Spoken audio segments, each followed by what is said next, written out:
Hey, my Legion, how y'all doing today? I'm gonna have I don't know what to say about this movie, but I wanted to dedicate this movie to Tony Talant because we always go back and forth about bad movies, and he said he's gonna skip this one because I told him about it, and he was kind enough to make me a thumbnail. And I'm wearing a cool Kentucky Wildcat shirt that Covert Yankee sent me. And I'm here to review another shark movie. This is called Jurassic Shark. And whatever creativity they had went into the title Jurassic Shark instead of Jurassic Park. And also a little thing for the cover art that's on my thumbnail. That's probably the most creativity that went into this film. This film is done on the cheap. I mean, cheap. Because people complain about the Asylum and the low-budget movies on the Sci-Fi Channel shark movies. I don't think this movie would even qualify to show on the Sci-Fi Channel. That's how cheap it is and how bad it is. Now I will go into the story. None of this stuff is shown in the film, just so you know. It starts off with this oil. They talk about an oil rig and drilling in this oil rig on this lake area, and they hit this icy patch. None of this is shown. There's no oil rig. It's just talk. No oil rig is shown. No icy patch. No underwater cave. They just have like a scientist talking to like this one lady in a building, and then they talk in a stairwell, and they both have lab coats on, and they just talk about it. Nothing is shown. So, I mean, because when I tell you the description, I'm going to probably make the movie sound better than it really is. Nothing is shown, and they said there's like this icy patch, and they drill through it. You drill too deep. They don't show anything at all. And apparently at least a shark in this lake, and it's like a little property. They say it's like a private island, like a little property. They had like a little lake there, and in real life it's a little lake. And they said the property location, thanks to the Valros family. Hopefully they rented out the property, made some money on this, because I mean it's really bad and done cheap. It's really cheap. And of course, he released a shark, and they show these two girls swimming. The one plus about the movie is there are a lot of really cute girls in it. But I mean, there's no nudity. They're in like bikinis or like shorts, and that's about it. There's no nudity, but they're still very nice looking. So I mean, that's a plus. I think that's the only plus in the film.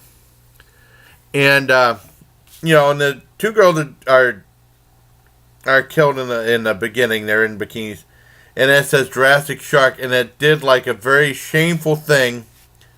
It took after full moon, because the movie's only 78 minutes long. It took after full moon by having incredibly stretched out beginning and end credits. I mean, to flesh out the running time. I even think they were even more shameful than full moon. The beginning credits were, I even timed them because this movie was on YouTube through Kings of Horror, and this is actually Kings of Horror's fourth most popular video, because they post full movies on it. This got like 1.6 million views. So I think the money they made from YouTube is more than the budget of this film. But I timed the beginning credits and the end credits. The beginning credits were 2.5 minutes long, which are pretty slow. And the end credits are an astounding 13.5 minutes long. I mean, the end credits for The Matrix was like 8 or 9 minutes, and that had a lot of stuff to show. But I mean, this one, 13.5 minutes, and there's some product placement from a beer company called Hogsback at the very, very end. That if I ever find it, I'd love to do a review of it. That's one thing I'd like to review that beer. And they had like in the ending credits, they had product placement from Hogsback, and they had a giant logo for the company, so that helped the company out. So it was a plus for Hogsback, even though I don't think they'd want to be associated with the film.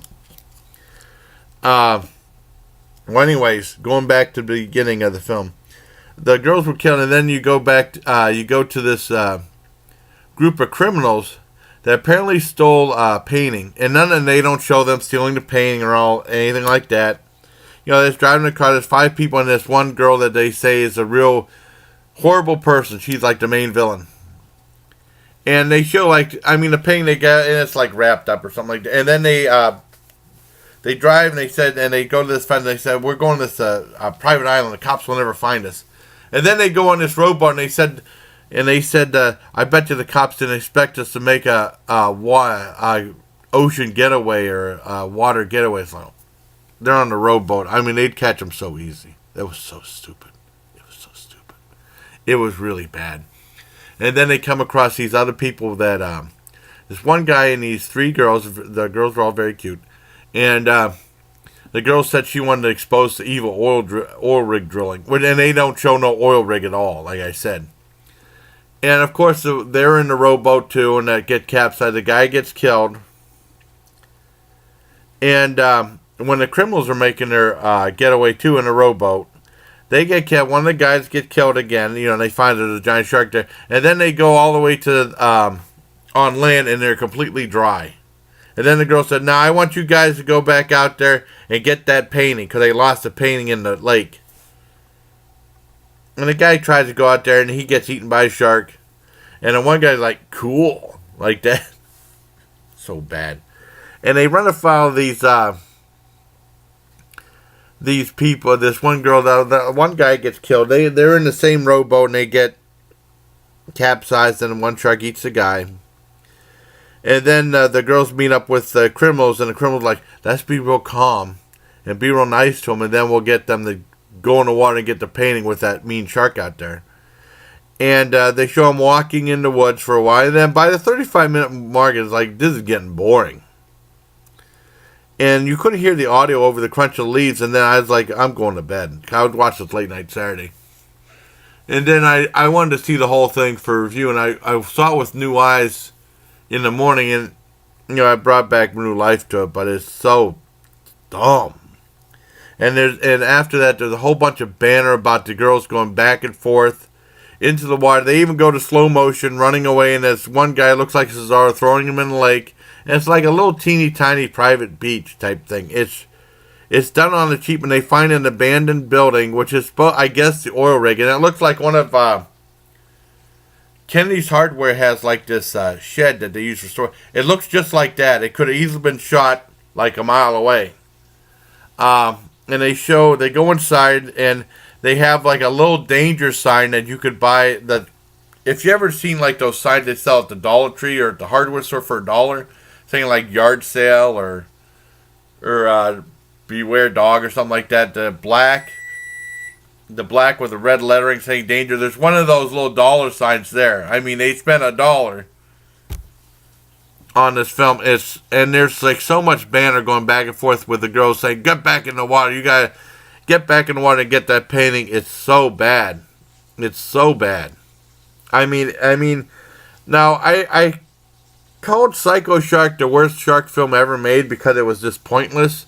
Even though it was made much better than this, a Japanese film. It was also called Jaws in Japan a while back. But this is pretty close to being bad. I mean, if I didn't have laughs from some of how bad it was, I probably would have said it's almost as bad as Psycho Shark. I wish my dad could have seen it so he'd see how bad this was. I mean, it was really stupid. And the shark looked super fake, but the shark was the best thing in the movie. And but it was so bad, and then they couldn't even get dynamite right or the explosions right or anything. And whatever explosion there was, it was really cheap CGI. I mean, a little explosion at the beginning and a little bit later on in the movie, and you know, the dynamite was prop dynamite. It was so dumb. Wow. I'm gonna have an aneurysm. It was so bad. Like I said, at least Kings of Horror are making a little bit of money on that. But it's so bad. If I didn't have laughs from the movie, I probably would give a lot lower rating. And I mean, people bitch about Sharknado being stupid. But Sharknado is Citizen Kane, is Annie Hall, is Star Wars, the whole Star Wars series compared to this one, because this is done on cheap. Like I said, this wouldn't even qualify for sci-fi. It's that bad. But because I had laughs in it, I'm going to be super generous and give it a 2.5 out of 10. And that's about as generous as I can get. It's really awful. But I wanted to thank Tony Talant for giving me a cool thumbnail, and I want to definitely shout out my buddy Tony Talant. I think he said he's going to skip this one, but I think he would like to see how bad it was. I mean, I wish my dad was here to just see how bad it was and was laughing. I think he would have gave up or just went to sleep or something like that. It's that bad. It's awful. But still not as pointless as Psycho Shark. But 2.5 out of 10 for Jurassic Shark. They put all their creative talent in the little movie title. I think I couldn't imagine them spending more than they're spending all their money on a little practical shark effect and the CGI, which was really awful. I couldn't imagine them spending more than $20,000 on this movie. But I don't know how much film production is if they made that much. And they definitely made a profit because shark movies are still popular, believe it or not. But I mean, there's a lot of bad ones, and this is probably one of the worst ones. So, 2.5 stars. 2.5 out of 10 for Jurassic Shark. So until next time, everybody, please take care, my legion. That's for you. Tony.